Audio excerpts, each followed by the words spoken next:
Hi folks, it's Ralf from Stray Brenzes. I've had a huge issue on the road, of course, when all of a sudden my low coolant reservoir alarm went off. I have a 300 SDL from 1987, and I even saw the coolant come up on the hood and onto the windshield. That's how bad the leak was. And when I finally made it home, I found the following on the cooler, what had happened on it. I'll show you that in a sec.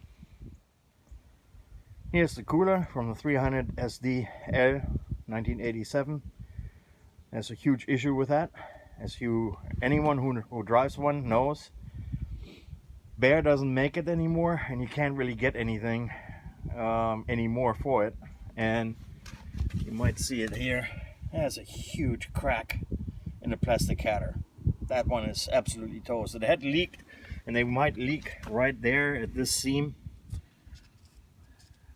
That's usually where they also start leaking. When that happens, you are royally screwed, and you might be roast. I did some web research, and lo and behold, this company here, if you Google it, there are multiple sources, and that's the part number and the barcode for it.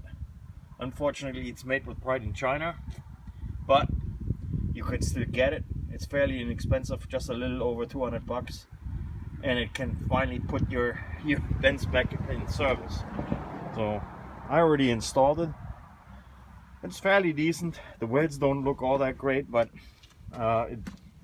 it works. It drops in. The clips here, they don't hold the fan guard on too well. It's a little loose on the bottom, but everything else fits nice and snug in the frame here. The clips here work okay, and it works beautiful, and I've got this thing back on the road. So if you want to get your baby Benz back on the road here, and this is just another view of the cooler and it's how it fits in there. It is of fairly decent quality, doesn't leak, does the job in terms of like the heat load and get rid of the heat, and takes about a couple of days. And if you really are in a hurry to get it, you can even get it expressed in. But again, that's the part number. So good luck with your cooler retrofit. I wish you all the best. Shouldn't be too much of a problem. The coolant you can actually salvage. That might be one thing I'm going to cover real quick. Hold on.